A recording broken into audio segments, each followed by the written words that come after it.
मेरी गाड़ी में सोना अच्छी बात नहीं है।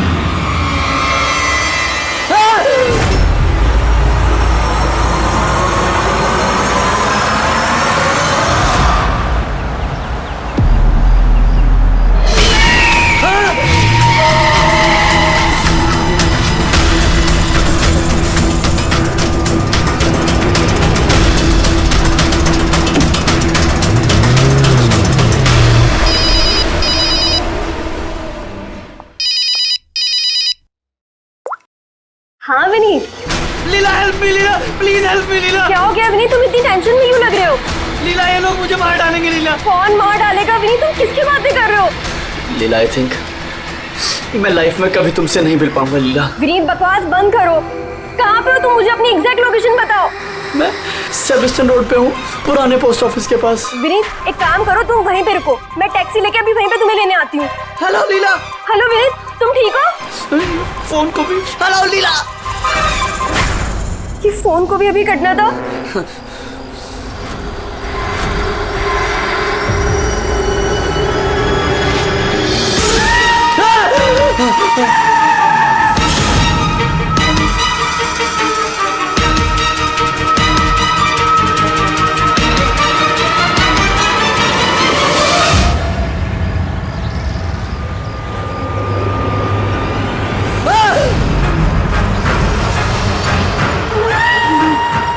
भगवान प्लीज हेल्प मी, मुझे मेरे घर तक पहुंचा दो please.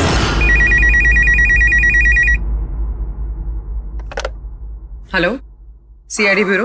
Hello ma'am, ma'am please मेरी मदद कीजिए। मैम मेरे पति इस वक्त बहुत बड़ी मुसीबत में है। क्या सब क्या हुआ आपके पति को? मैम उनकी जान खतरे में है, कोई ये मारना चाहता है। मैम प्लीज उन्हें बचा लीजिए प्लीज। क्या वो इस वक्त आपके साथ है? नहीं मैम, मैम वो इस वक्त अपनी गाड़ी में है। वो सेबेस्टियन रोड के पास जो पुराने वाला पोस्ट ऑफिस है वहाँ पे है। अच्छा सुनिए मैम, देखिए हमारे 2 ऑफिसर्स उसी एरिया में हैं। आप हमें आपकी गाड़ी का डिटेल दीजिए। व्हाइट बैक्स्टर है और गाड़ी का नंबर है 2536। मैम आप उन्हें बचा तो लेंगे ना? आप फिक्र मत कीजिए, आपके पति को कुछ नहीं होगा। ओके पूर्वी, अभिजीत को फोन करो, उसे गाड़ी की डिटेल्स दे दो और उससे बोलो कि अर्जेंट है।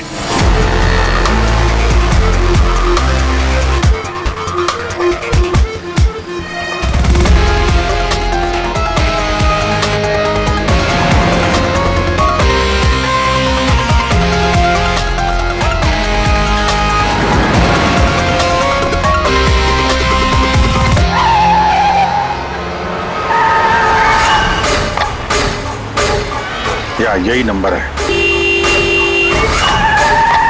ये गाड़ी ऐसे क्यों चला रहा है? ये तो एक्सीडेंट कर देगा।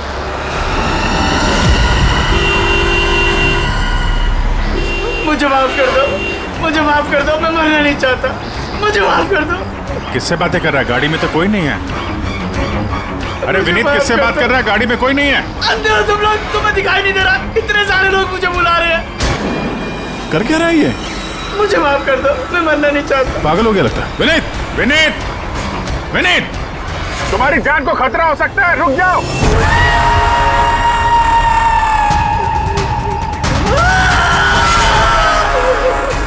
अंकल मेरे साथ खेलो ना, बहुत मजा आएगा।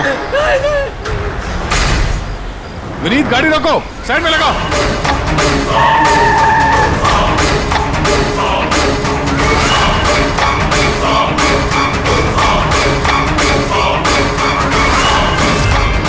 रुक जाओ विनीत, विनीत।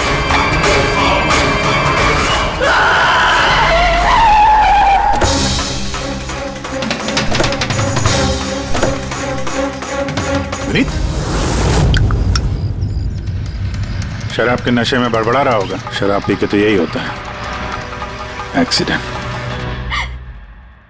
आपने तो मुझसे वादा किया था ना कि विनीत को कुछ नहीं होगा, तो फिर क्या हो गया? देखिए मैडम, अगर उनकी जान को किसी और से खतरा होता तो हम उन्हें जरूर बचा लेते, लेकिन वो तो खुद ही शराब पी के गाड़ी चला रहे थे। आप तो जानती हैं कितना खतरनाक है। नहीं, उनकी जान खुद उनकी वजह से नहीं गई है, बल्कि उन लोगों की वजह से गई है जो इतने दिनों से उन्हें परेशान कर रहे थे। कौन लोग? सुबह शाम सोते जागते हर वक्त वो उन्हें सताते रहते थे। वो इतना ज्यादा परेशान हो गए थे कि उन्होंने अपने बिजनेस पे भी पूरी तरह से ध्यान देना बंद कर दिया था। किन लोगों की बात कर रही हैं आप? जरा साफ साफ बताइए। मैम, विनीत की मौत हमारे सामने हुई थी और उस वक्त कार में उसके अलावा और कोई भी नहीं था, तो उसकी मौत का दोष आप किसी और को कैसे दे सकती हैं? क्योंकि उनका खून हुआ है। मर्डर है ये, मर्डर। मर्डर हुआ है? आप जानती है किसने किया ये? आत्माओं ने। भले ही आप लोगों ने वो आत्माएं नहीं देखी होगी, लेकिन विनीत उन्हें साफ साफ देख सकते थे। सीआईडी आत्माओं को नहीं मानती। आप भी मानते सर।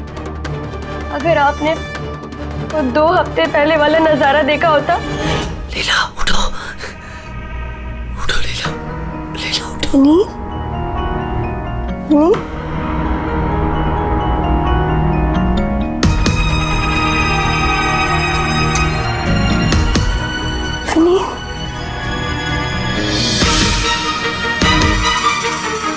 विनीत, लीला, क्या हुआ विनीत? वहाँ देखो, कबर्ड के ऊपर। क्या है वहाँ विनीत? लीला, कबर्ड के ऊपर मुझे घूर रहा है। लीला, मुझे सोने नहीं दे रहा। विनीत, वहाँ पे कुछ नहीं है, कुछ नहीं है वहाँ पे। तुमने ना जरूर कोई बुरा सपना देखा है। चलो आगे सो जाओ। मैंने कोई सपना नहीं देखा और वो देखो अभी भी घूर रहा है और तुमको दिख क्यों नहीं रहा यार? विनीत, वहाँ पे कुछ नहीं है।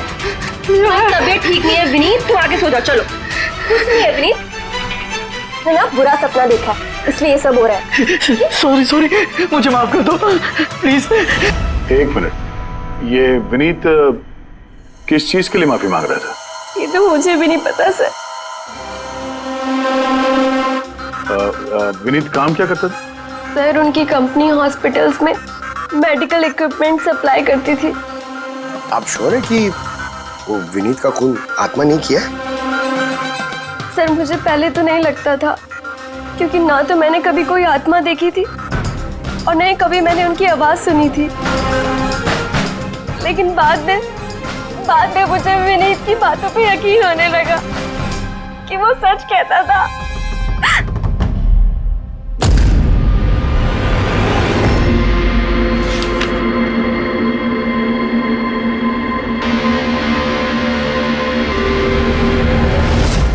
हाँ बॉस, इसकी मौत की एक ही वजह नजर आ रही है, इसके सर पर लगी हुई है चोट, जो इसे एक्सीडेंट के दौरान लगी। पक्का डॉक्टर साहब, कोई और वजह नहीं? अब विसरल सैंपल्स को चेक करना अभी बाकी है, लेकिन प्राइमा फेसी तो यही दिखता है कि मौत की वजह एक्सीडेंट है। तो बॉस, इसके खून में हमें अल्कोहल की बहुत ज्यादा मात्रा मिली। मुझे लगता है उसी की वजह से इसे हेलुसिनेशन होने लगे और इसने टक्कर मार दी। मतलब ये खून का मामला नहीं है? हम फ्यूनरल के लिए बॉडी को लौटा सकते हैं। अगर कुछ डाउट हुआ तो विसरल सैंपल से पता लग जाएगा। पता नहीं सर क्यों अभी मुझे ऐसा लग रहा है कि ये केस उतना सीधा नहीं है, क्योंकि जब हमने लीला से पूछा कि ये विनीत किससे माफी मांग रहा था तो वो बात को टाल गई। हम लोग भी फ्यूनरल में जाएं क्या? वहाँ रिलेटिव भी होंगे, फ्रेंड्स भी होंगे, बहुत सारे लोग होंगे, देखते हैं कुछ पता चलता है। जाओ, जरूर जाओ फ्यूनरल में।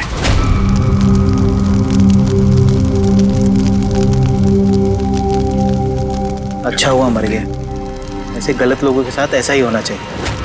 तुमने बिल्कुल ठीक कहा, इसकी मौत इससे बदतर होनी चाहिए थी। बस अब उस दिन का इंतजार है जब उन दोनों की भी चिता जलते हुए देखूंगा। उस दिन तुम सबको बहुत बड़ी पार्टी दूंगा मैं। क्या प्रॉब्लम क्या तुम्हारी? हाँ, यहाँ पर एक आदमी की चिता जल रही है, शौक मनाने के बजाय जश्न मनाने की बात करो तुम लोग। क्यों ना मनाऊं जश्न? अरे असली जश्न तो उस दिन मनेगा जिस दिन ये दोनों भी अग्नि की भेंट चढ़ेंगे।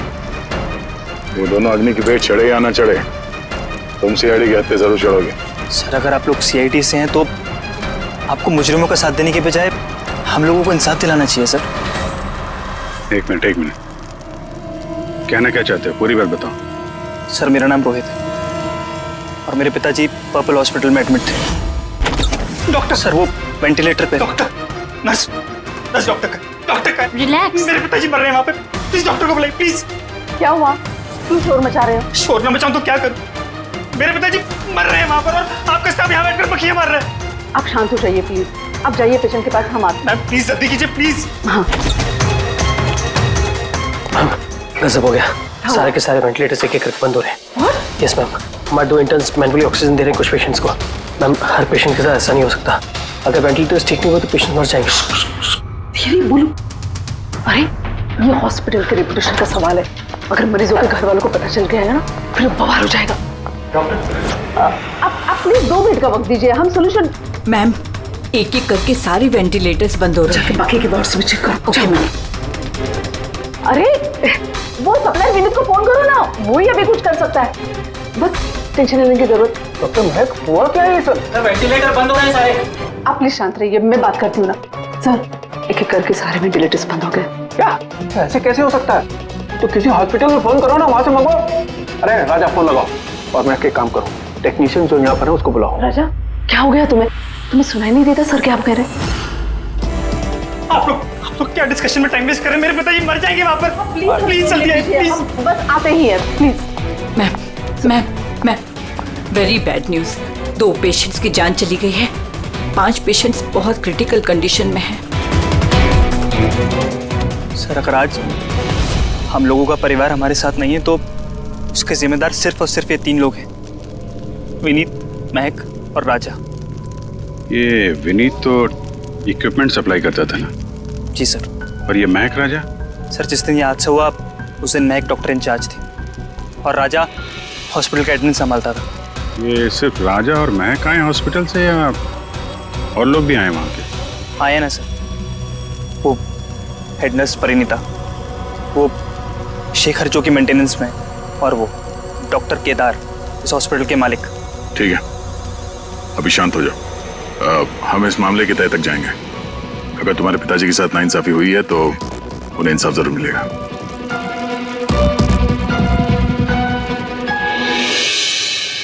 समझ में आया कि ये विनीत माफी क्यों मांग रहा था। मुझे माफ कर दो, मैं मरना नहीं चाहता, मुझे माफ कर दो। और ये भी समझ में आ रहा है कि विनीत की मौत से इतने लोग खुश क्यों हैं। यानी विनीत की मौत का जिम्मेदार कोई भी हो सकता है। अब विनीत के बाद खूनी का अगला निशाना ये महक और राजा हो सकते हैं।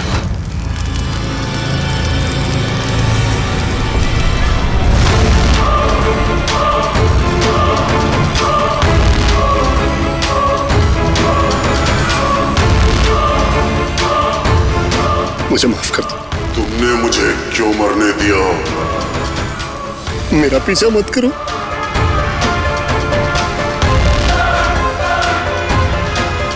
ये बात किससे कर रहा है? मेरा पीछा मत करो। उन्हीं काल्पनिक लोगों से जिससे विनीत बात कर रहा था। शायद ही तू मुझे बचा सकती थी। क्यों मरने दिया मुझे? तुम भी मरने के लिए तैयार हो जाओ। और ये महक भी सहमी से लग रही है। छोड़ो, छोड़ो मुझे, छोड़ो मुझे, आग में मत खींचो। मेरी कोई गलती नहीं है। छोड़ो, छोड़ो, छोड़ो, छोड़ो मुझे, छोड़ो, छोड़ो, मत खींचो मुझे आग में। छोड़ो। क्या कर रहे हो? इधर आओ। क्या कर रहे हो यार? हैं? मैं बस परेशान हूँ, इसमें आप लोग क्या कर सकते हैं? मुझे खुद ही निपटना होगा अपनी परेशानी से। आप इधर आओ, थोड़ा दूर हट जाओ इधर से। तो बहुत सारे लोग हैं जो विनीत की मौत की खबर सुनकर खुश हो गए हैं? हाँ सर। और अब वो महक और राजा की मौत की खबर सुनना चाहते हैं। राजा और महक, इनका बर्ताव भी कुछ नॉर्मल नहीं लग रहा था सर। काफी डरे डरे से लग रहे थे, विनीत की तरह। सर विसरल सैंपल्स की रिपोर्ट आ गई है। ग्रेट। कोई गड़बड़ है? हाँ। एक आम इंसान का खून जितना लाल होता है, विनीत का खून उससे बहुत ज्यादा लाल था। तो अब समझ में आया कि विनीत को आत्माएं क्यों नजर आ रही थी। क्यों सर? पूर्वी, जब इंसान का खून जरूरत से ज्यादा लाल हो तो इसका मतलब ये होता है कि वो इंसान बहुत ज्यादा लंबे समय तक कार्बन कंपाउंड के संपर्क में रहा, और इस कार्बन कंपाउंड की वजह से ही उसे हेलुसिनेशन आते हैं, जबरदस्त किस्म के। तो मतलब किसी ने जानबूझकर विनीत को इस कार्बन कंपाउंड के संपर्क में लाया हो, जिसकी वजह से विनीत की दिमागी हालत खराब हो गई, जो उसकी मौत का कारण भी बन गई। सर, खूनी को ये कार्बन कंपाउंड मिला कहां से होगा? हमारे आसपास हर जगह कार्बन कंपाउंड फैला हुआ है। मॉडर्न जिंदगी में हम जितनी भी मशीनों का इस्तेमाल करते हैं, वो सब की सब, लगभग सब की सब कार्बन कंपाउंड निकालती हैं। हाँ, कोई भी मशीनों के साथ छेड़खानी करके ऐसी साजिश कर सकता है। तो कार में बैठने के ठीक पहले विनीत ऐसे किसी केमिकल के संपर्क में आया होगा, इसकी वजह से उसे ये हेलुसिनेशन वगैरह हो रहे थे। बिल्कुल बॉस, गाड़ी के एग्जॉस्ट सिस्टम को चेक करना चाहिए, गड़बड़ वहीं हुई है।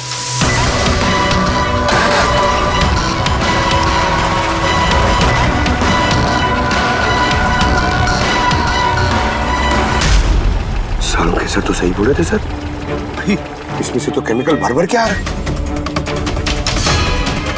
एक बात तो पक्की है पंकज, आत्मा कोई नहीं थी। हाँ सर, इसका मतलब अब खूनी के निशाने पे 2 लोग हैं, राजा और महक।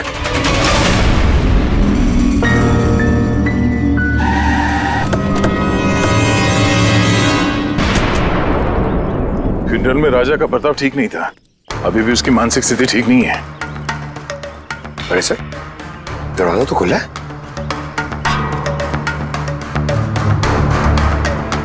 ये खूनी राजा तक पहुंच तो नहीं गया?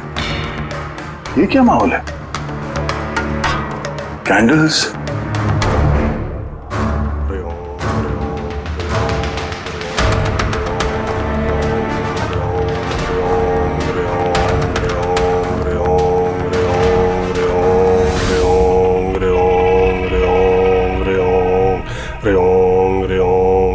राजा,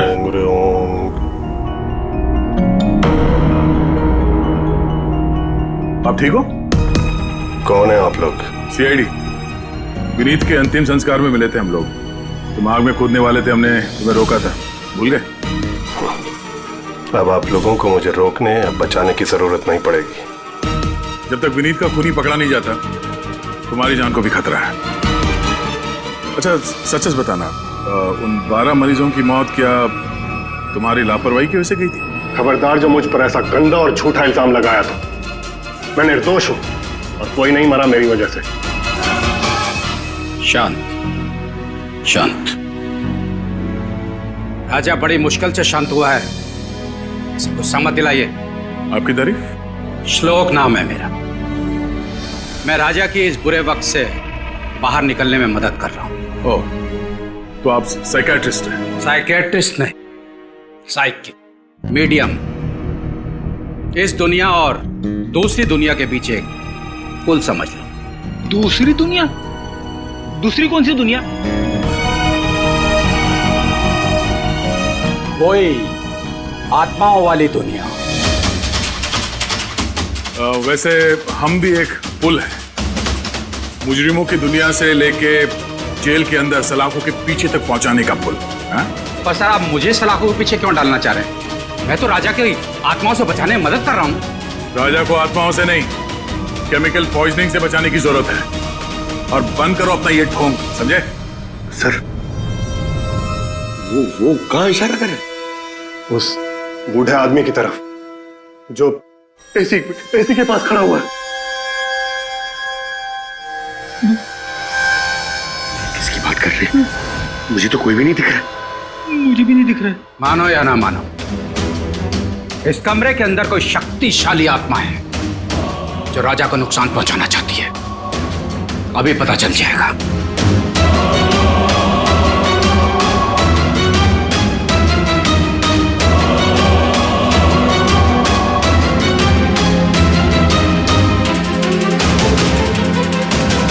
मीटर से आत्मा देखेंगे?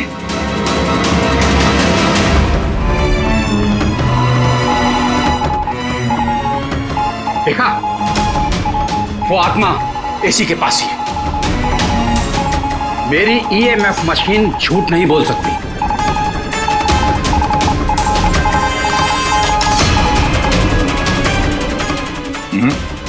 और हमारा भी ये मीटर गलत नहीं हो सकता, समझे? डैडी, लगता है राजा को कार्बन कंपाउंड का असर उसकी गाड़ी से ही हुआ है। एक काम करो, ये मीटर ले जाओ, उसकी कार चेक करो। रेडी? पंकज, बताओ महक, विनीत के फ्यूनरल पे क्या देखा तुम? मैंने किसी को नहीं देखा, कुछ भी नहीं देखा। झूठ मत बोलो। अगर कुछ नहीं देखा तो वहां से डर के भागे क्यों? मैं झूठ नहीं बोल रही हूँ, मैंने सच में किसी को नहीं देखा। अच्छा, अस्पताल में जो 12 मौतें हुई थी, क्या वो तुम्हारी लापरवाही की वजह से हुई थी? मेरी लापरवाही की वजह से? देखिए, मुझसे जो कुछ बन पड़ता है मैंने सब कुछ किया। मैंने डॉक्टर केदार से भी बात की, लेकिन उन्होंने कुछ एक्शन लिया ही नहीं, तो मैं और क्या करती। अच्छा, तो फिर इसमें डॉक्टर केदार की गलती है? उनसे भी ज्यादा गलती है उस राजा की। उसे चेक कर लेना चाहिए था कि वेंटिलेटर्स ठीक से काम कर रहे हैं या नहीं, उनके वक्त रहते सर्विसिंग हो रही है या नहीं। तो फिर राजा दोषी है? राजा और विनीत दोनों। विनीत को भी हमें वेंटिलेटर सप्लाई करने से पहले देख लेना चाहिए था कि वो कहीं खराब तो नहीं है। आखिर कितनी जानें टिकी थी उस वेंटिलेटर्स पे। लगता है राजा और विनीत के लिए तुम्हारे अंदर काफी कड़वाहट है। विनीत की मौत से तो बहुत खुश होगी तुम। ये कैसी बातें कर रही है आप? बिल्कुल भी नहीं। मैं एक डॉक्टर हूँ और मेरा काम पेशेंट्स की जान बचाना है। किसी की मौत से मैं कैसे खुश हो सकती हूँ?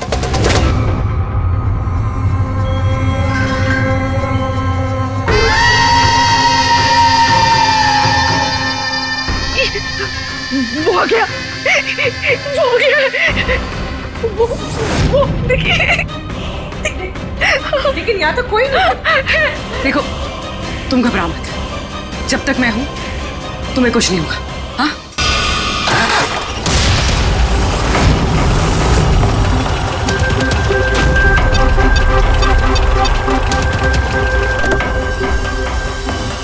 कार के एसी में तो कार्बन कंपाउंड नहीं है। घर के अंदर देखते, चलो।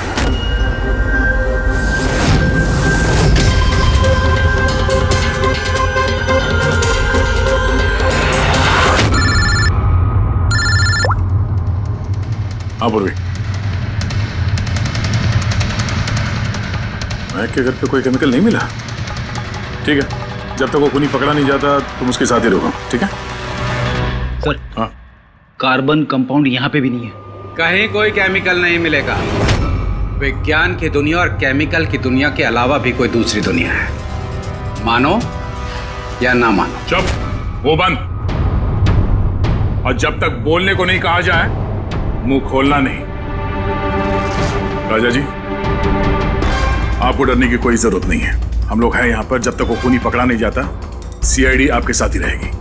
मुझे सीआईडी की जरूरत नहीं है, ये है ना मेरी सुरक्षा करने के लिए। यार ये कैसे हो सकता है?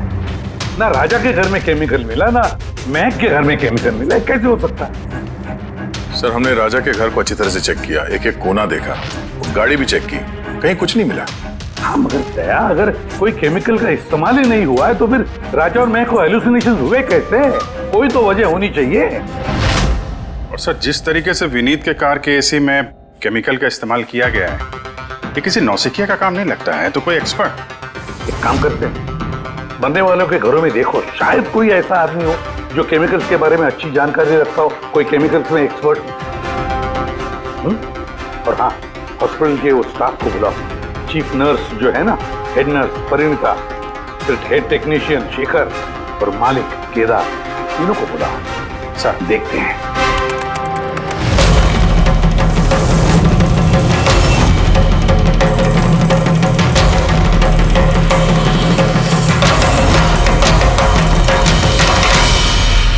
तुम्हारा नाम शेखर है? Yes sir. हॉस्पिटल के हेड मैकेनिक, मेन टेक्नीशियन, मतलब हॉस्पिटल में जब भी किसी मशीनरी में प्रॉब्लम्स आ जाते तो पहले तुम्हें पता चलता है? जी हाँ सर। तो हॉस्पिटल के वेंटिलेटर्स खराब हो गए थे, ये तुम्हें पता नहीं था? सर पहले से पता था। तो फिर किया कुछ नहीं क्यों? बताया क्यों नहीं किसे? हाँ? सर इसमें मेरी कोई गलती नहीं है। तो फिर किसकी गलती? सर मैंने महक को पहले से ही बता दिया था वेंटिलेटर्स के बारे में कि वेंटिलेटर्स में प्रॉब्लम हो रही है और वो कभी भी खराब हो सकते हैं। और ये वेंटिलेटर्स बंद होने से पहले तुमने बताया था? यस सर, 1 वीक पहले। मैम मैंने आपको एक नोटिस भेजा था, वार्ड टीम के वेंटिलेटर्स ठीक तरह से काम नहीं कर रहे हैं। ओह, मैंने वो तुम्हारा लेटर पढ़ लिया था शेखर, तुम टेंशन मत लेना, मैं कुछ करती हूँ। बट मैम मामला थोड़ा अर्जेंट है। हाँ हाँ मुझे पता है। डॉक्टर महक। यस मैम आपको अकाउंट्स डिपार्टमेंट ने इमीडिएटली बुलाया है। हाँ ओके चलो। Okay ma'am. Don't worry Shekhar, मैं कुछ ना कुछ करूँगी पक्का। बट सर उन्होंने मेरी बात को सीरियसली लिया ही नहीं। हाँ महक ने वेंटिलेटर्स खराब होने पर पेशेंट्स को बहुत बचाने की कोशिश की, मगर राजा सर इतने घबरा गए कि कुछ कर ही नहीं पाए। शेखर जी, तुम कितना सच बोल रहे हो, कितना झूठ, ये तो हम पता लगा ही लेंगे। सर महक की कोई गलती नहीं है, उसने मुझे वेंटिलेटर्स खराब होने के बारे में पहले ही बता दिया था। लेकिन आपने क्या किया? सर मैंने हॉस्पिटल के एडमिन हेड को बता दिया था, राजा को, क्योंकि हॉस्पिटल के जितने भी ये मशीनरी है उनकी देखरेख की जिम्मेदारी एडमिन हेड की होती है सर। तो आपने एडमिनिस्ट्रेटिव हेड राजा को बता दिया और आपकी जिम्मेदारी खत्म हो गई। आप मालिक है ना इस हॉस्पिटल के, तो जिम्मेदारी खत्म कैसे होती है आपकी? सर मैंने अपनी जिम्मेदारी निभाई, तभी तो मैं खुद गया राजा के केबिन में। राजा। जी सर। ये सब क्या कर रहे हो? अरे ये सब जरूरी नहीं है, इतने सारे मरीजों की सांसें वेंटिलेटर के भरोसे चल रही हैं, तुम यहाँ बैठे हो, अरे कुछ करो ना। जी सर, मैं अभी सप्लायर से बात करके वेंटिलेटर बदलवा देता हूँ। प्लीज प्लीज जल्दी करो। जी सर मुझे समझ में नहीं आ रहा कि उन्होंने वेंटिलेटर्स बदलवाए क्यों नहीं। मैं हैरान हूँ सर, कोई भी केदार जी पे उंगली उठा नहीं रहा है। हर कोई राजा, विनीत और महक के पीछे पड़ा हुआ है। वही तो, हॉस्पिटल के मालिक है ना केदार जी, तो पूरी की पूरी जिम्मेदारी भी केदार जी तुम्हारी है। लेकिन सर अब मैं खुद जाके तो रिपेयर नहीं कर सकता ना वेंटिलेटर्स। सर मेरा काम है कि कंसर्न डिपार्टमेंट को इन्फॉर्म करना, और सर वो मैंने कर दिया। बल्कि मैंने विनीत से खुद बात करी, मैंने उससे कहा कि अगर ये रिपेयर हो सकते हैं तो रिपेयर करे, वरना इनको चेंज कर दे, और उसने कोई एक्शन ही नहीं लिया। उसने कोई एक्शन नहीं लिया, उसने कोई एक्शन नहीं लिया। आपने क्या एक्शन लिया? और नाम भी ले रहे हो तो विनीत का जो मर चुका है, या राजा का जो जवाब देने की हालत में नहीं है। सर जो सच था वो मैंने आपको बता दिया, अब वो मानना ना मानना सर आपके हाथ में है। परिणीता। जी सर। हॉस्पिटल की हेड नर्स, तो तुम हॉस्पिटल के बारे में सब कुछ जानती होंगी। जी सर। तो फिर अब सच सच बताओ, ये जो कुछ भी हुआ है किसकी लापरवाही से हुआ है? बताओ जल्दी। हाँ सर, बताती हूँ। मेरे साथ धोखाधड़ी करने की कोशिश मत करना राजा। और हाँ, अगर मशीनों में कोई फिजिकल डैमेज है वो वारंटी में नहीं आता। अगर तुमको नए वेंटिलेटर चाहिए तो पूरी कॉस्ट पे करनी होगी, समझा? मैंने तुमसे घटिया इंसान आज तक अपनी जिंदगी में नहीं देखा। अब ना तो हमारा हॉस्पिटल तुमसे कोई सामान लेगा और ना ही शहर का कोई दूसरा हॉस्पिटल। सुनो, ये धमकी किसी और को देना, जानता नहीं तुझे मैं कौन हूँ, जो करना है कर ले।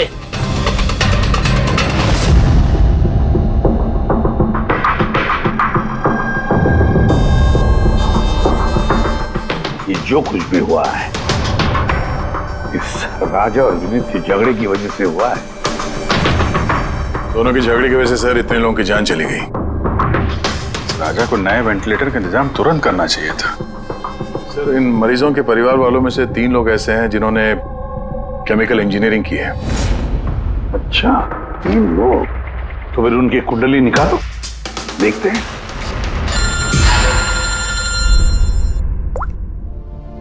हेलो, इसे भी प्रद्युमन। What? ठीक है, हम अभी पहुंचते हैं। क्या हो सर? राजा की मौत हो गई।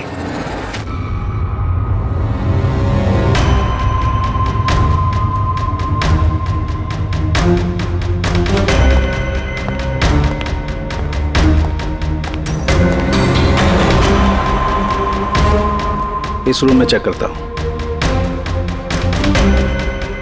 हाँ सर। नहीं, ऊपर चलते हैं।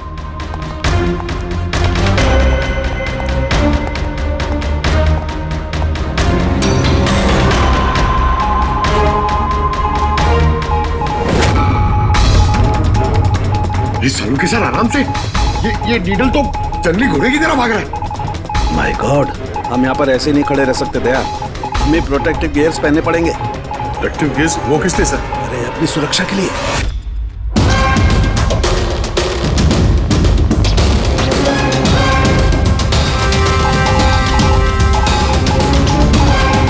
ये देखो, सबसे ज्यादा मीटर रीडिंग यहीं पर है, इस एसी के नीचे।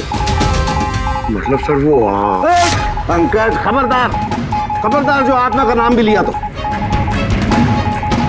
सर ये मीटर किस तरफ इशारा कर रहा है? बताता हूँ बाहर चलो, बाहर चलो।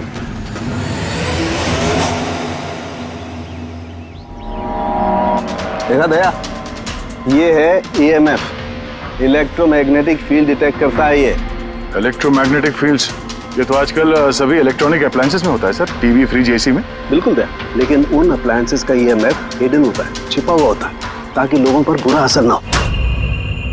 कैसा बुरा असर? इसकी वजह से लोगों को नौशिया हो सकता है, जी घबरा सकता है, बेचैनी हो सकती है, और अगर ज्यादा देर तक संपर्क में रहे तो हेलुसिनेशन होना भी कोई बड़ी बात नहीं है। ओह, मतलब राजा को ये हेलुसिनेशन किसी केमिकल की वजह से नहीं हुआ है, अपने घर के इलेक्ट्रॉनिक अप्लायंसेस की वजह से हुआ है, क्योंकि उसका वो EMF ढका हुआ नहीं था। बिल्कुल। इसका मतलब है सर, किसी ने ये जानबूझ के छेड़छाड़ की है इसमें? हो सकता है दया, वैसे ही राजा को अंदर से पछतावा महसूस हो रहा था, दुखी था बेचारा कि वो मरीजों को बचा नहीं पाया, इसीलिए हेलुसिनेशन उसे पछतावा के रूप में दिखाई देने लगे। शायद इसी पछतावे की वजह से इस विनीत की भी मौत हो गई। बिल्कुल, और वो अशोक, उससे भी कमजोरी इसीलिए महसूस हो रही थी क्योंकि वो भी काफी देर तक इस EMF के संपर्क में था। यहाँ पे वो कार्बन कंपाउंड नहीं मिला घर में। मिलेंगे कैसे दे, क्योंकि यहाँ तो EMF का इस्तेमाल हो रहा था, और सबसे ज्यादा रीडिंग मुझे बेडरूम के AC में मिली। इसका मतलब बेडरूम के AC में छेड़छाड़ हुई। फिर तो उस महक के घर में भी EMF। ओह नो, हमें तुरंत पूरी को इन्फॉर्म करना होगा।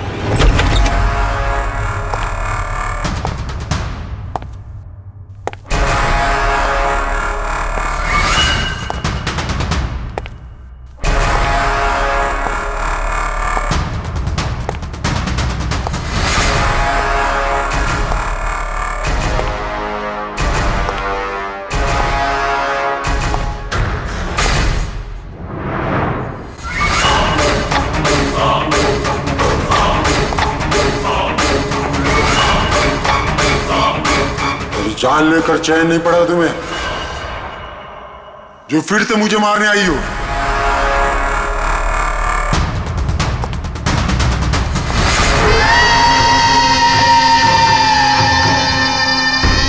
तुम? मैं कहती हूँ मेरे पास मत आना। क्या कर रही हो तुम? छोड़ो से। सर वो आदमी। क्या? सर यहाँ पे। सर रोकिए इसे, ये मुझे मारना चाहती है। पहले यहाँ से बाहर निकली, जल्दी, आउट ऑफ हियर, प्लीज, जल्दी, फास्ट। ये है वो 3 लोग जिनका संबंध केमिकल इंजीनियरिंग से है, सुहास, दीपक और किशोर। खूनी इनमें से कोई भी हो सकता है। नहीं अभिजीत, कार के AC में केमिकल फिक्स करना अलग बात है, और इलेक्ट्रोमैग्नेटिक फील्ड को इतनी होशियारी के साथ इस्तेमाल करना अलग बात है। मुझे लगता है ये कोई ऐसा आदमी है जिसे साइंस की, मेडिकल साइंस की बहुत अच्छी जानकारी है, या तो कोई डॉक्टर या कोई साइंटिस्ट। जिसने भी किया उसने पूरा बंदोबस्त किया था इस इलेक्ट्रोमैग्नेटिक फील्ड का, कि ये महक और राजा दोनों कायम के लिए उस EMF के असर में रहे हैं। हो सकता है जब ये दोनों हॉस्पिटल में अपना काम कर रहे थे तब भी ये EMF वहां पर प्रेजेंट था। तो फिर सर शायद हॉस्पिटल के किसी मशीन के साथ भी छेड़छाड़ की गई होगी। बिल्कुल दया, बिल्कुल, और ये करने वाला वही है, हॉस्पिटल का अंदर वाला। तो ये वो जगह है जहाँ पे महक और राजा बैठा करते थे? जी हाँ। और कौन कौन आ जा सकता था इस कमरे में? सर सिर्फ स्टाफ वालों को अंदर जाने की परमिशन थी, वो भी अगर कोई काम हो तो। मतलब बाहर का कोई आदमी यहाँ नहीं आ सकता? नहीं सर, यहाँ तक कि मरीजों को भी अंदर जाने की इजाजत नहीं थी। इसका मतलब तो ये हुआ कि स्टाफ का ही कोई है, मतलब आप में से कोई एक खूनी है। ये आप कैसे कह सकते हैं? ये हम नहीं कह रहे हैं, ये ईएमएफ मशीन कह रही है जिसने हमें सब कुछ बता दिया है। और इस ईएमएफ मशीन के हिसाब से इस एसी के साथ छेड़छाड़ की गई थी। इसका मतलब है राजा और महक को मारने की कोशिश की गई थी, मगर बेचारा राजा मारा गया। एसी के साथ छेड़छाड़? क्या कह रहे हैं आप लोग? हमें तो कुछ समझ में नहीं आ रहा। ये बात इस कमरे में मौजूद वही इंसान समझ सकता है जो खुद खूनी है। और वो आज यहाँ एक प्रोटेक्टिव गियर पहन के आया है ताकि इलेक्ट्रोमैग्नेटिक फ्रीक्वेंसी से उसे कोई नुकसान ना हो। क्यों? कौन है वो?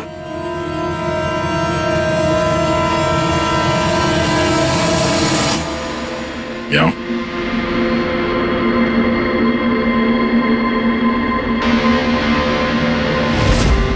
फैशन सेंस तो बहुत अच्छा है तुम्हारा शेखर। कपड़े के अंदर ये सुरक्षा कवच। तुम्हारे सारे पत्ते खुल चुके हैं शेखर। हमने तुम्हारे बारे में सब कुछ पता लगा लिया है। तुम ही यहाँ पे सिर्फ ऐसे टेक्नीशियन हो जो एसी के साथ छेड़छाड़ कर सकते हैं। अब जल्दी बताओ, क्यों किया तुमने ऐसा? हाँ, मैंने किया ये सब। और क्या गलत किया अगर मैंने महक, विनीत और राजा पे इल्जाम लगाया तो? इन लोगों की वजह से 12 मरीजों की मौत हुई जो मुझसे देखा नहीं गया। और मैंने सोचा कि इन लोगों को भी वैसी ही मौत मिलनी चाहिए जैसे उन 12 मरीजों को मिली। इसलिए मैंने ईएमएफ और कार्बन कंपाउंड के जहर का इस्तेमाल किया ताकि इन लोगों को ऐसी मौत दे सकूं। मौत नहीं, एक भयानक मौत। और ये मेरा इंसाफ था। इंसाफ करने का हक सिर्फ कानून को है, किसी और को नहीं, समझे? तुम जानते थे उस केमिकल के इस्तेमाल से उन लोगों को हैलुसिनेशन होगा। वो मरे हुए मरीज उन्हें सामने दिखाई देंगे जिसकी वजह से वो पागल हो जाएंगे। क्यों? और मैं अपने मकसद में कामयाब भी हुआ। जैसी मैं मौत चाहता था वैसी ही मौत विनीत और राजा को मिली। मगर अफसोस, महक को आपने एंड मोमेंट पे बचा। कामयाब तो तुम तब होते जब बिना कोई जुर्म किए उन्हें उनके अंजाम तक पहुंचाते हैं। क्या फर्क रह गया तुम में और उन दोनों में? अब तुम भी एक हत्यारे हो। तुम्हें क्या सजा मिलेगी इसका फैसला तो अब अदालत ही करेगी।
मदन जी, मदन जी, मदन जी, मदन जी,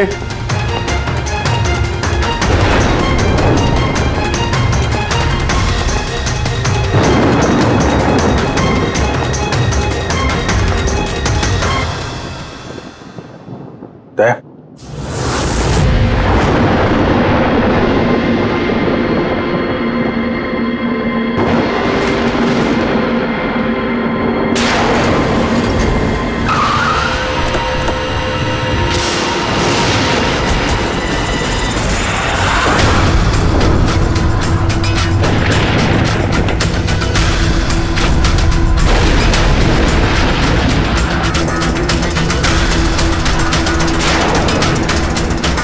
मदन जी, ये लीजिए। आराम से आराम से।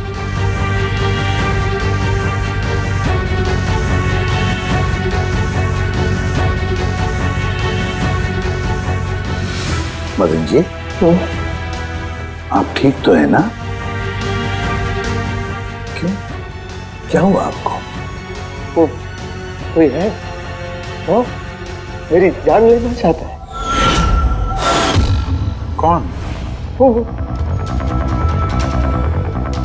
हर वक्त मेरे आसपास ही रहते, मुझे कभी अकेला नहीं छोड़ते। शायद इस वक्त भी मुझे देख रहे, सुन रहे। देखिए मदन जी, घबराइए मत, आपको कुछ नहीं होगा, हम लोग हैं ना। मदन जी, आप किसकी बात कर रहे हैं? कौन कौन आपके पीछे पड़ा हुआ है? पुतले, कठपुतलियां। कठपुतलियां? हाँ, नहीं मतलब वो टाइप की नहीं, मतलब जो बेजान हो, किसी के इशारे पे नाचे। ये कठपुतलियां बातें करती, मदन जी बोलती है, खुद चलती फिरती।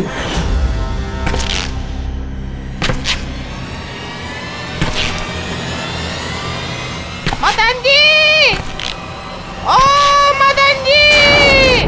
बातें करने वाली कठपुतलियां? हाँ, मैं जानता हूँ आपको मेरी बात का यकीन नहीं होगा, लेकिन बात ये किसी को नहीं होगा।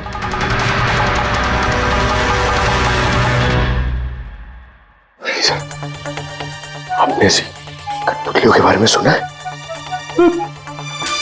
नहीं।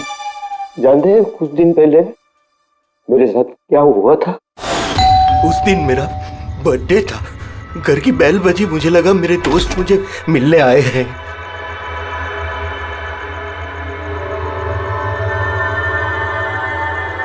इतनी रात को किसने बेल बजाई होगी? कमाल है। मदन जी,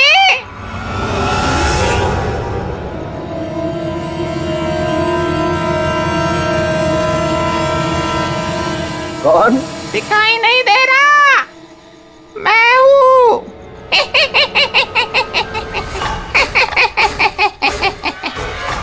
मैं ही हूँ, इतना हैरान होने की जरूरत नहीं। पता है यहाँ मैं क्यों आया हूँ? क्यों? तुम्हारी जान लेने। क्या? हाँ, तुझे जान से मारने। रवि, कविता, जल्दी यहाँ आओ। क्या हुआ भाई साहब? ये पुतला, ये इसने मुझे कहा कि ये मेरी जान ले लेगा। क्या? हाँ भाई साहब, ये बेजान पुतला है। हाँ, वही तो ये आपकी जान कैसे लेगा? भाई साहब, आप हमारे साथ मजाक कर रहे हैं क्या? हाँ नहीं, कैसी बात कर रहे हो तुम रवि? है, मैं ऐसा बेहुदा मजाक क्यों करूंगा तुम लोग, और वो भी आज के दिन? अरे मैंने खुद सुना, इसने मुझे कहा कि वो जान ले लेगा। एक मिनट, मैं देखता हूँ। संभालना रवि। ये शांत।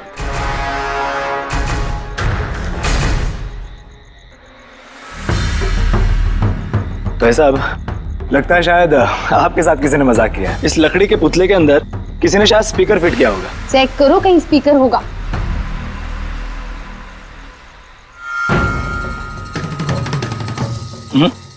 नहीं, इसमें तो कुछ भी नहीं है। अब कहाँ है वो पुतला? कैसे होगा? मैं उसी टाइम उसे तोड़ मोड़ के जला के खत्म कर दी, धमकी दी थी मुझे, उसे मैं कैसे ऐसे ही छोड़ देता? क्या आपने वाकई देखा था? हाँ, मैं मदन जी, हो सकता है आपको कोई सपना अपना आया। वही अकेला देखा मैं, और एक बार नहीं, ऐसा मेरे साथ थोड़े दिन बाद भी। मुझे लगता है कि मदन जी को मारने का सबसे अच्छा तरीका ये है कि उनके सीने में चाकू घोंप दिया जाए। उससे तो पूरा फर्श खून से गंदा हो जाएगा। सबसे बेस्ट तरीका है मदन जी को जहर दिया जाए। एक काम करते हैं, क्यों ना उनका गला ही दबा दिया जाए। तो आप ही बता दीजिए मदन जी, आप कैसे मरना पसंद करेंगे?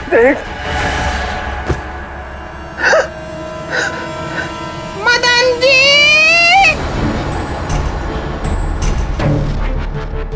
कहाँ चले?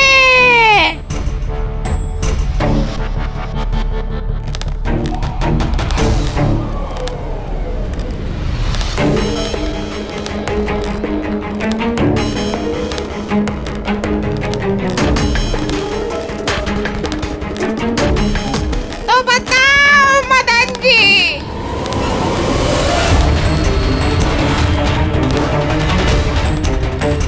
कौन से तरीके से मरना चाहोगे? बोलो मदन जी, बोलो।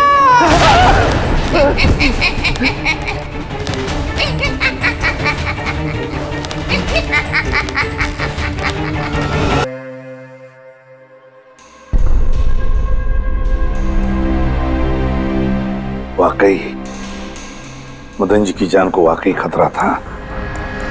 सही कह रहे थे, कोई वहम नहीं था।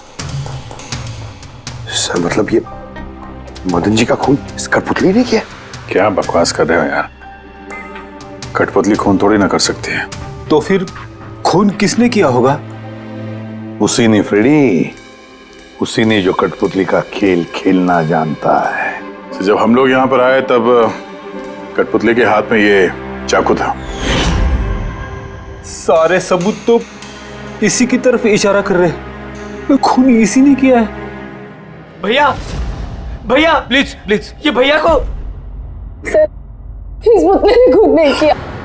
एक मिनट, आप लोग कौन हैं? सर, मैं कविता हूँ, इनकी पत्नी, और ये मदन भैया हैं, इनके बड़े भाई, ये रवि हैं। तो आप लोग अब तक क्या कर रहे थे? कहाँ थे आप? सर, आज हमारी मैरिज एनिवर्सरी है, इसलिए हम बाहर डिनर के लिए गए थे। हमने मदन भैया को भी कहा था साथ में आने के लिए, लेकिन उन्होंने मना कर दिया। और ये सब मदन जी का खून इस पुतले ने नहीं किया? हाँ सर, इस पुतले ने खून नहीं किया। आप जानती हैं खूनी को? मुझे पूरा यकीन है, इनका खून शार्दुल ने किया है। वो इनसे बदला लेना चाहता था। ये शार्दुल है कौन? किस बात का बदला लेना चाहता था? शार्दुल एक पेंटाकोलिस्ट और वॉइस ओवर आर्टिस्ट था। मदन भैया और रवि के बड़े भैया अंकुश भैया के बचपन का दोस्त। अंकुश भैया को शार्दुल से बचपन से ही बहुत लगाव था। जब उन्होंने देखा कि शार्दुल जिंदगी में कितनी ठोकरें खा रहा है, तो 5 साल पहले उन्होंने अपना घर शार्दुल को दे दिया ताकि वो वहां से अपना थिएटर ग्रुप चला सके। हालांकि वो लोग कभी अंकुश भैया को किराए के पैसे नहीं दे पाए, मगर अंकुश भैया को इस बात से कभी कोई तकलीफ नहीं हुई, क्योंकि वो जानते थे कि इस कला में इतने पैसे नहीं हैं। शार्दुल और उनके स्टूडेंट्स अंकुश भैया के घर से ही अपनी वेंटर कॉलेज की प्रैक्टिस किया करते थे। कठपुतलियों से बातें करवाने की इस कला का घंटों बैठकर रियाज किया करते थे। तो एक चीज तुम लोग अच्छे से समझ जाओ, वेंट्रिलोक्विज्म की कला आसान नहीं है, लेकिन ये इतना भी मुश्किल नहीं है। इस कला को करने की तकनीक इसके नाम में छिपी है। वेंट्रिलोक्विज्म एक लैटिन शब्द है जिसमें वेंटर का मतलब पेट और लोक्वी मतलब बोलना, और वेंट्रिलोक्विज्म मतलब पेट से बोलना। जैसे हेलो गौरव, कैसे हो तुम? फिर एक दिन अंकुश भैया गुजर गए और सब कुछ बदल गया।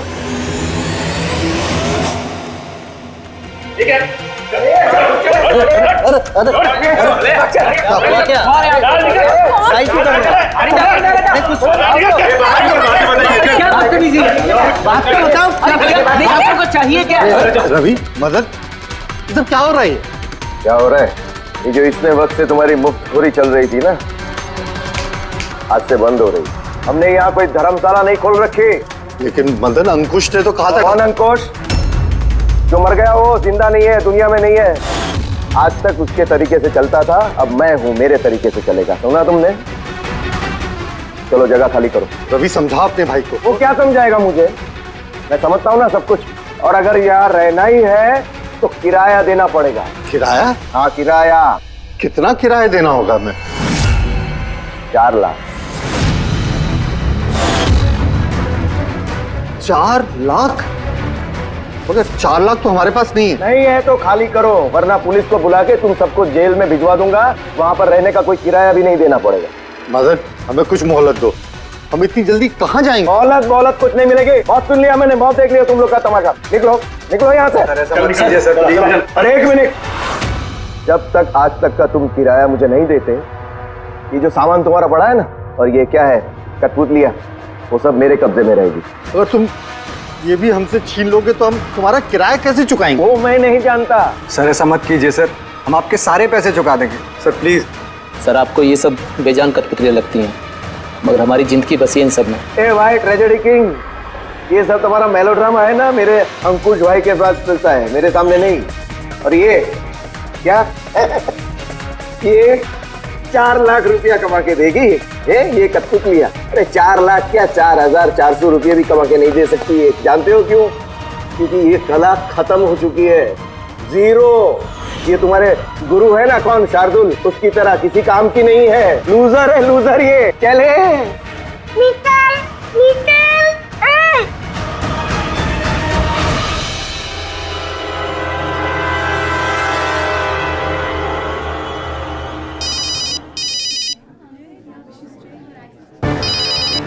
ये भी ना। कौन है भैया? और कौन, शार्दुल। बार बार मुझे इस तरह फोन करके धमकियां देता है। मैं देखता हूँ। मैं आ रहा हूँ तुझे मारने। अब तेरी जिंदगी कुछ ही दिन की मेहमान है। हेलो भैया, मेरे ख्याल से हमें पुलिस के पास जाना चाहिए। पुलिस डिपार्टमेंट में मैं किसी को जानता हूँ, शायद वो हमारी मदद करे। हाँ भैया, मुझे बिल्कुल भी उम्मीद नहीं थी कि शार्दुल इतना सनकी निकलेगा। हमें पुलिस के पास जाना चाहिए। कोई फायदा नहीं, ये शार्दुल अपने मोबाइल से फोन नहीं कर रहा, कोई लैंडलाइन नंबर से कर रहा है। Landline number? मैं पता लगाता हूँ ये नंबर कहाँ का है। क्या? ये क्या बोल रहे हो तुम? हाँ सही बोल रहा हूँ, ये नंबर इस हॉस्पिटल के मॉर्ग रूम का है। शार्दुल मुझे मॉर्ग रूम से धमकी भरे फोन क्यों करेगा? इस नंबर से इन लोगों को धमकी भरा कॉल आ रहा है। कल रात को भी आया, आज सुबह भी, लगातार 3 दिनों से आ रहा है। कौन कर रहा है ये कॉल? सर इस फोन से किसी को भी फोन करने की इजाजत नहीं है। मैं सारा दिन यहीं पे रहता हूँ, इस फोन से किसी ने भी कोई कॉल नहीं किया। तो फिर तुमने किया होगा फोन? साहब मैं क्यों फोन करूंगा, मैं तो आप लोगों को जानता भी नहीं हूँ। हाँ तो हो सकता है तुमने शार्दुल के कहने पे किया हो। क्या नाम दिया आपने? शार्दुल। शार्दुल? ये है शार्दुल, जानते हो इसे? ये आप लोगों को कैसे कॉल कर सकता है? क्यों नहीं कर सकता कॉल?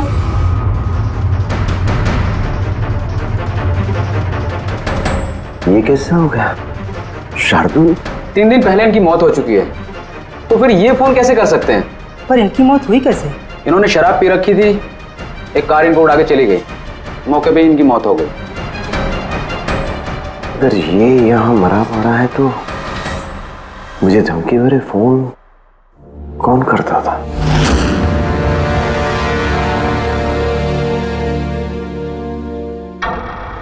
सर पुलिस रिकॉर्ड के मुताबिक तो ये सारे कॉल्स मौके लैंडलाइन से आए थे। लेकिन मौका फोन लाइन तो कोई इस्तेमाल कर ही नहीं रहा था, फिर ये सब कैसे? पूर्वी अच्छी तरह से चेक करो, देखो चक्कर क्या है, मामला गड़बड़े है। सर हाँ? इन्हें कुछ पता नहीं चलेगा। आप ऐसा क्यों कह रही हैं? क्योंकि सीआईडी जिंदा इंसानों को पकड़ सकती है, आत्माओं को नहीं। और मैं जानती हूँ ये सब शार्दुल की आत्मा ने किया है। देखिए आत्मा जैसी कोई चीज नहीं होती है। पढ़ी लिखी होने के बाद भी आप ऐसी बातें कर रही हैं। आप भी तो पढ़े लिखे, आप ही बताइए ना, एक लाश मॉर्ग से फोन कैसे कर सकती है? कैसे मदन भैया से वो कठपुतलियां बात कर सकती है? सर आपको ये सब नॉर्मल लग रहा है? आप लोगों ने भी ऐसा कुछ अनुभव किया जैसे मदन जी ने किया था? जी सर। नहीं, हट जाओ। आज मैं तुम्हें छोड़ूंगा नहीं। बहुत परेशान किया है तुम लोगों ने मुझे। मार डालूंगा मैं, आज तुमको छोड़ूगा नहीं। भैया हट जाओ। नहीं भैया क्या हुआ? क्या बताना? अरे भैया ये क्या कर रहे हैं भैया? भैया क्या? कठपुतलियां आए हैं, दूर रहना। कठपुतलियां? हाँ, मारने आई है मुझे, मैंने कहा था ना। भैया एक बात तो सुनिए। ये क्या कर रहे हैं आप? रवि, ये आवाज ऊपर से आ रही है। हाँ, लेकिन ऊपर तो कुछ भी नहीं है, बस स्टोर रूम है और एक बंद पड़ा हुआ कमरा है। Store room? हाँ, उसी स्टोर रूम में तो मैंने सारी कठपुतलियां बड़े से बक्से में ताला लगा के बंद करके रखी है। कठपुतलियां? क्या वो सारी बाहर आ गई? कैसे? क्या?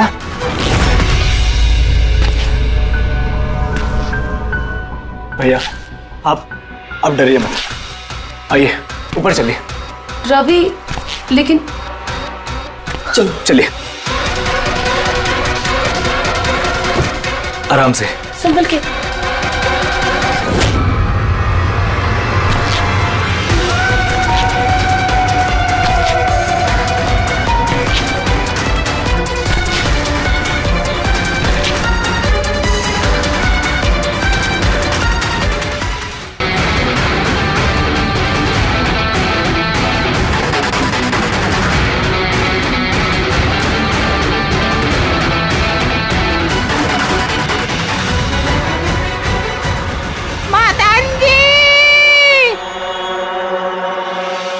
भाई साहब आवाज इस कमरे से आ रही है।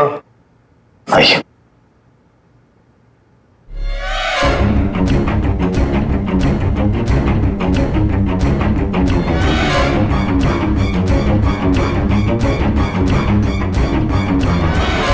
मदन जी,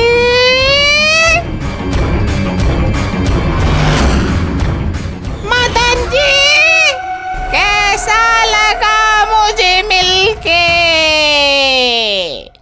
सोचा मारने से पहले मिल तो लूं।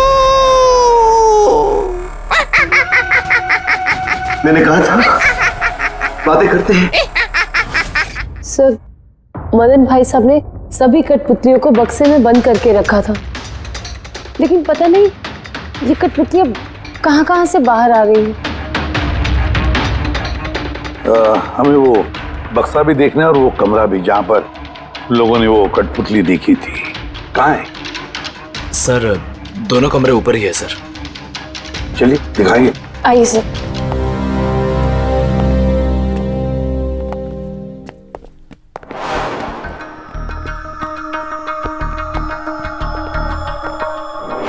सर पैरों की आवाज हमने कॉरिडोर में सुनी थी और वो पुतला हमने यहाँ इस जगह पर देखा था सर।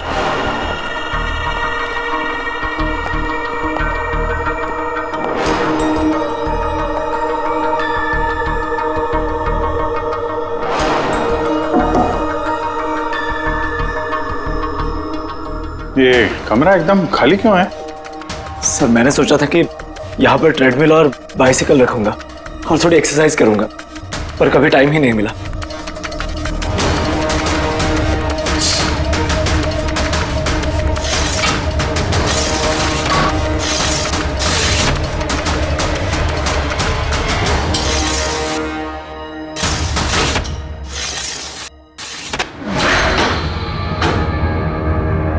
सर ये तो बंद ही नहीं हो रहा।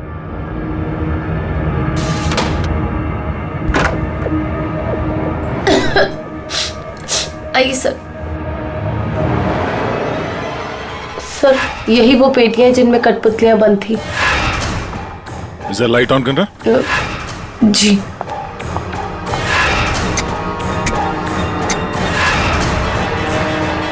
सर ये कमरा बहुत दिन से बंद है, तो शायद बल्ब खराब हो गया।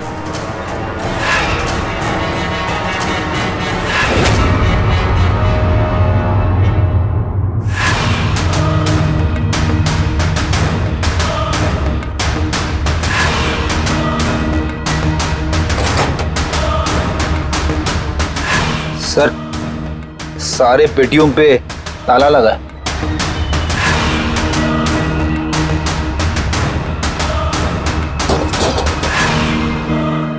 मगर ये ताले मजबूत नहीं है, कोई भी इसे आसानी से खोल सकता है।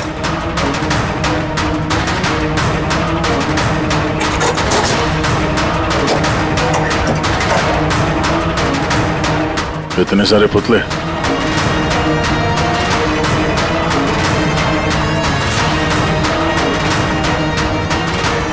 देखे जरा इसमें कोई मैकेनिज्म फिट तो नहीं है। सर मैं आपसे बोल तो रही हूँ ये बात नहीं करते हैं, जरूर इसमें शार्दुल की आत्मा आकर बात करती है। अंदर कोई मैकेनिज्म या कोई स्पीकर तो है नहीं जिससे आवाज आ सके। सर वाकई में ये सच बोल रही है, ना तो कोई मैकेनिज्म है और ना ही कोई स्पीकर, तो फिर ये कठपुतलियां बोल कैसे सकती है?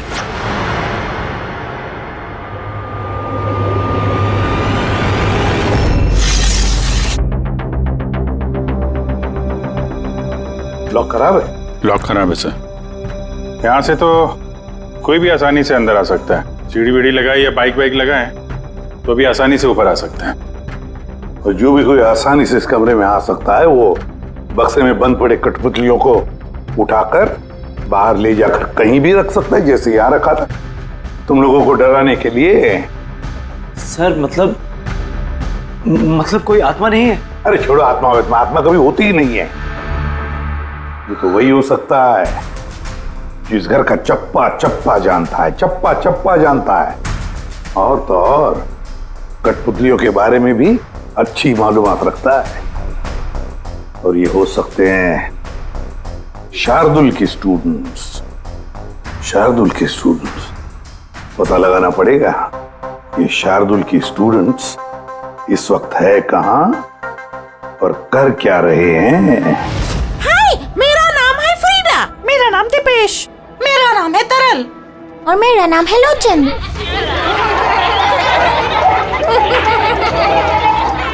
आज मैं आप सबको एक बहुत ही अच्छी कहानी सुनाने वाली हूँ। नहीं, हमेशा तुम ही क्यों सुनाओगी कहानी? अरे तो इसमें अर्जी क्या है? हाँ, फ्रीडा तुम्हें हमेशा सबसे अच्छा रोल चाहिए होता है। हाँ दीपेश, तुमने बिल्कुल सही कहा। मेहनत हम करते हैं और फेमस तुम होती हो। तुम्हारी कठपुतली का भी यही कहना है।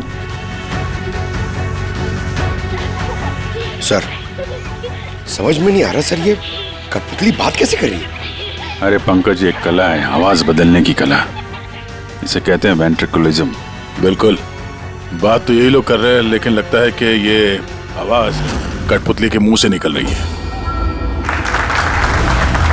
मगर सर ये लोग कहाँ बात कर रहे हैं? देखिए ना, इनके तो मुंह भी नहीं चल रहे। देखो मैं कह रहा हूँ मैं सबसे बेस्ट हूँ। हाँ, यही तो कला है पंकज, बिना मुंह खोले इतनी साफ आवाज में बात करना। आवाज यहाँ पेट से निकलती है। वो आत्मा भी इसी कला की पैदाइश थी। उन पुतलों ने इसी कला के जरिए मदन जी से बात की थी और वो न्यूज रीडर्स ने भी। मगर सर ये लोग तो कठपुतलियों को ऐसे हाथ से हिला रहे हैं सर। हाँ तो ऐसे तो होता है पेट शो में। मगर सर मदन जी ने वो पुतला देखा था, उसे तो कोई हाथ से नहीं हिला रहा था, ना ही कोई बात कर रहा था ऐसे। शायद कोई मैकेनिज्म फिट किया होगा उन पुतलों में जो किसी रिमोट कंट्रोल से ऑपरेट होता होगा। सर मगर रवि ने बोला था कि उसके अंदर कुछ भी नहीं था, कुछ भी नहीं था। साउंड मैकेनिज्म नहीं मिला था, लेकिन उसके सर के अंदर कोई मैकेनिज्म था जिसकी वजह से उसका सर और मुंह हिल रहा था, जो शायद रवि को दिखानी। सी कठपुतलियां बनाना शार्दुल या उसके किसी स्टूडेंट का ही काम हो सकता है, जो मदन जी के घर का चप्पा चप्पा अच्छी तरह से जानता है। इन्हें पता होगा उस खिड़की के बारे में जिसका लाश टूटा हुआ था। घर में घुस के जगह जगह कठपुतलियां लगाना और उनसे बातें करवाना तो इनके बायत का खेल है। मगर सर मॉर्ग से इन लोगों ने कॉल कैसे किया? सर सर पता चल गया कि मॉर्ग रूम वाले फोन कैसे आ रहे हैं। कैसे? सर इसके लिए स्पूफिंग सॉफ्टवेयर का इस्तेमाल किया गया। Spoofing software? ये क्या होता है? सर अभी बताती हूँ।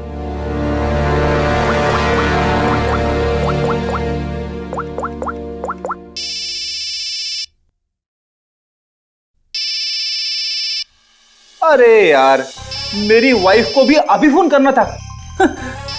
हाँ? सर मैं बिजली का बिल भरना फिर से भूल गया हूँ, शायद बिजली कट गई होगी। डांटने के लिए मुझे फोन किया होगा। फोन उठाऊं क्या? ले लो, जाओ जल्दी बात करो। हेलो, हाँ मैं घर आने से पहले बिजली का बिल भर दूंगा। क्या फ्रेडी सर, इस बार बिजली कट ही जाएगी। अरे पूर्वी, तुमने फोन किया? मगर ये तो मेरी वाइफ का फोन नंबर है। पूर्वी, ये कैसे किया? सर ये तो स्पूफिंग सॉफ्टवेयर का कमाल है। फोन कहीं से भी करो, नंबर वही दिखाओ जो आप चाहते हो। लेकिन पूर्वी, ये सॉफ्टवेयर तुम्हें मिला कहाँ से? सर साइबर यूनिट से लिया है। सर इसकी मदद से सिर्फ नंबर ही नहीं बल्कि इंसान अपनी लोकेशन भी गलत बता सकता है। अरे बाप रे सर, ये तो बड़ा खतरनाक सॉफ्टवेयर है। हाँ, खूनी ने मॉर्ग का नंबर इसलिए चुना ताकि हमें लगे कि ये सारा चक्कर शार्दुल की आत्मा का है, शार्दुल की आत्मा का। अच्छा बच्चों, आप लोग को मिलके बहुत मजा आया। अगली बार फिर मिलेंगे। बाय। संभाल के बच्चे, संभाल के। Bye bye bye bye. जी कहिए, क्या मैं आपकी मदद कर सकता हूँ? जी हाँ, आप लोग मदद नहीं करेंगे तो और कौन करेगा? दरअसल हम ये जानना चाहते हैं कि मदन जी को डराने का प्लान आप में से किसका था? हम लोग कुछ समझे नहीं। अच्छा, तुम लोग भी नहीं समझे? हाँ? नहीं सर। अभी नहीं समझा? मैं निर्दोष हूँ। बहुत हंसी आ रही है। हाँ? एक आदमी की जान चली गई, तुम सबको बहुत हंसी आ रही है। जान? किसकी जान? मदन जी की। खून हुआ है उनका, सीआईडी से हम लोग। सीआईडी? जी हाँ, सीआईडी। और हमारे शक के दायरे में हो तुम सब।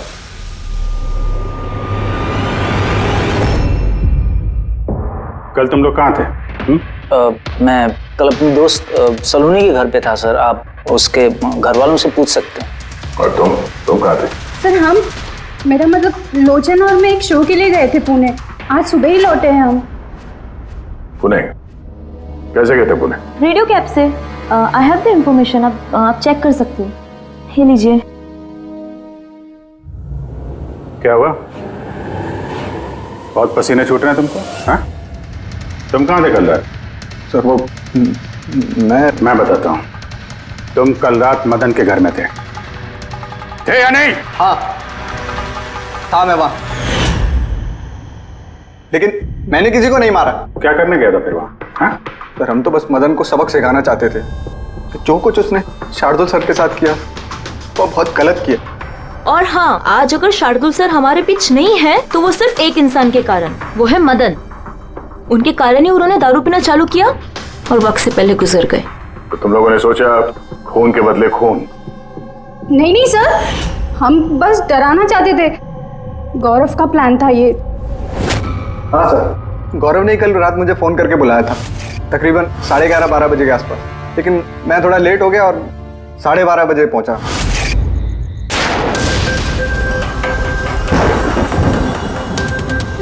आज तो वैसे ही बहुत लेट हो गया, मार ही डालेगा गौरव मुझे।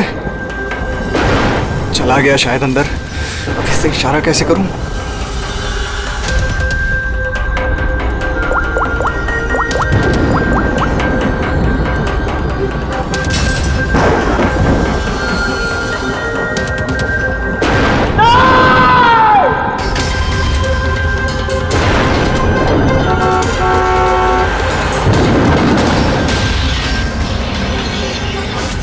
गड़बड़ तो हुई ना? मदन जी का खून हुआ रात में। सर मेरा इस खून से कोई लेना देना नहीं है। और गौरव का? सर ये तो गौरव ही बता सकता है ना।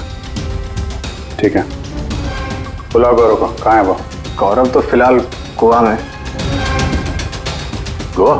गोवा किस लिए? सर ये पता नहीं।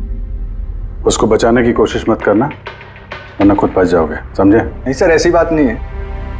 कल रात को जब मैंने उसे फोन किया तो उसका फोन बंद आ रहा था। आज सुबह उसका मैसेज आया मेरे पास। मैसेज? इधर सर कल रात कुछ ऐसा हुआ जो नहीं होना चाहिए था। मैं गोवा पहुंच गया हूँ, कुछ दिन छुपने के लिए। लेकिन ये गोवा पहुंचा कब और कैसे? जब हम लोग क्राइम सीन पे पहुंचे तो वो वहां पे था नहीं। हाँ, अगर हम मान भी ले कि जब हम लोग वहां पर पहुंचे उससे ठीक पहले वो वहां से निकला था, तो वो गोवा कैसे पहुंच सकता है? खून हुआ रात के 1 बजे, उसके बाद हम लोग वहां पहुंचे और रात को कोई फ्लाइट तो है नहीं गोवा जाने वाली। सर अगर फ्लाइट से नहीं और बस से या फिर गाड़ी से गया हो तो? नहीं पंकज, ड्राइव करके गोवा पहुंचने में कम से कम 12 घंटे लगते हैं और ये मैसेज आया है सुबह 9 बजे। मतलब गोवा पहुंचने से पहले ही उसने मैसेज कर दिया कि वो गोवा पहुंच चुका है। पंकज, जरा पता करो गौरव के मोबाइल की लास्ट लोकेशन क्या थी। नंबर देना गौरव का। ओके जी, थैंक यू। सर गौरव का आखिरी लोकेशन मदन जी का बंगलो ही था और कल रात 11:30 बजे उसका फोन बंद हुआ। 11:30? Hello, thank you sir. Gaurav Kumar नाम का कोई भी आदमी गोवा के किसी भी फ्लाइट में नहीं था, ना आज सुबह ना कल रात को। और तो और सर, ये किसी भी एयरपोर्ट के सीसीटीवी फुटेज में भी दिखाई नहीं दिया। मतलब अपना शक सही निकला, गौरव यही है उसने या फिर किसी और ने उसके फोन से ये मैसेज भेजा है कि वो गोवा गया है। लेकिन सर, कोई ऐसा करेगा क्यों? वो तो अभी पता नहीं है फ्रेडी, लेकिन एक बात समझ में नहीं आ रही। गौरव जी को मदन जी को मारना था तो वो कभी भी मार सकता था, ये डराने का ड्रामा क्यों?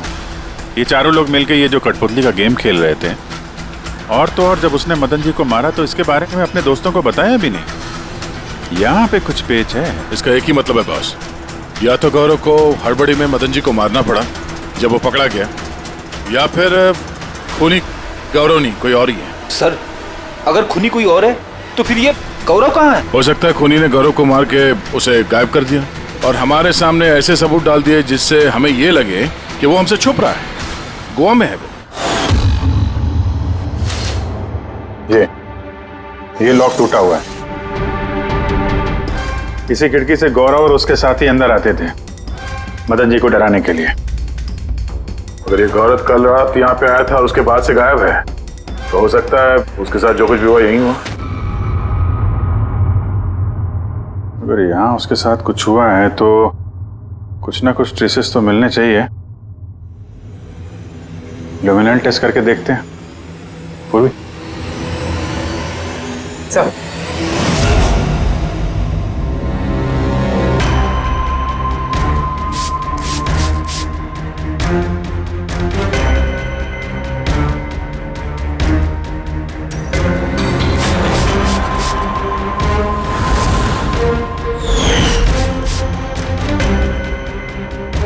आपका शक सही था, यहाँ पर तो खून है।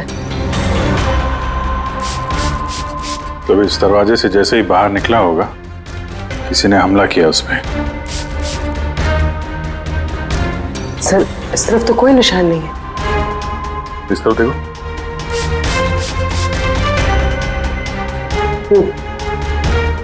आगे देखो।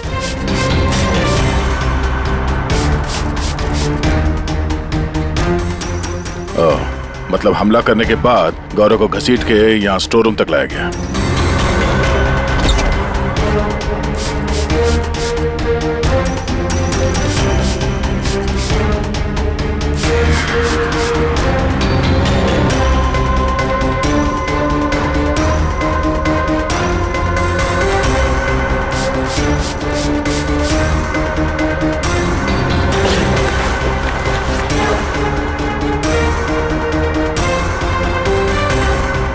सर, खून की बूंदें तो यहाँ तक है, मतलब गौरव को यहीं पर। और हम लोग यहाँ पर आए और हमें पता भी नहीं चला। और अब यहाँ से गायब। लगता है अब बॉडी को ठिकाने लगा रहे होंगे।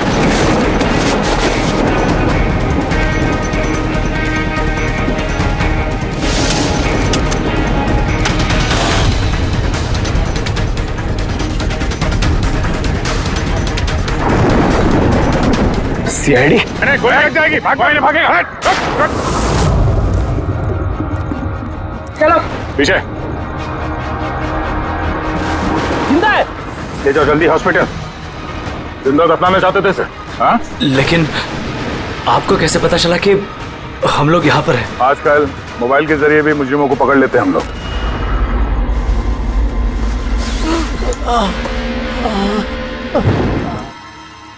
उस खुदगर्ज और लालची इंसान का मर जाना ही ठीक था। अंकुश भैया की मौत के बाद मदन भैया अकेले ही सारी प्रॉपर्टी हड़प जाना चाहते थे। हमें क्या मिलता? ठेंगा। हमने ये प्लान तब बनाया जब घर में वो कठपुतलियों वाले हादसे होना शुरू हुए। हम जानते थे सर कि कोई आत्मा वात्मा का चक्कर नहीं है, इसीलिए हम एक रात जागे ताकि इस कठपुतली के राज से पर्दाफाश कर सके। और फिर तुम लोगों ने गौरव को पकड़ लिया? हाँ।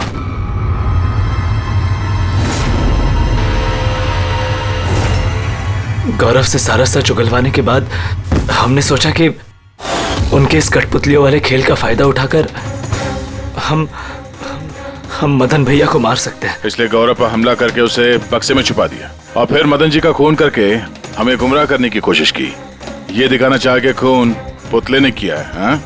हमें मालूम था कि सीआईडी कभी भी आत्मा की कहानी और कठपुतलियों के खेल पर विश्वास नहीं करेगी और आपका सीधा शक जाएगा शार्दुल के स्टूडेंट्स पर, खास करके गौरव पे। और हमें गुमराह करने के लिए तुमने वो गोवा वाला मैसेज भेज दिया। हाँ, हमने सोचा कि आप पूरी जिंदगी भर गौरव को यहाँ वहाँ ढूंढते रहेंगे और हम उसे मारकर यहाँ दफना देंगे। पैसों के चक्कर में तुमने अपने भाई की जान ले ली। क्या करोगे इन पैसों का? अब ये पैसे ना तो तुम्हें जेल की सलाखों के पीछे जाने से बचा सकते हैं और न शायद फांसी के फंदे से।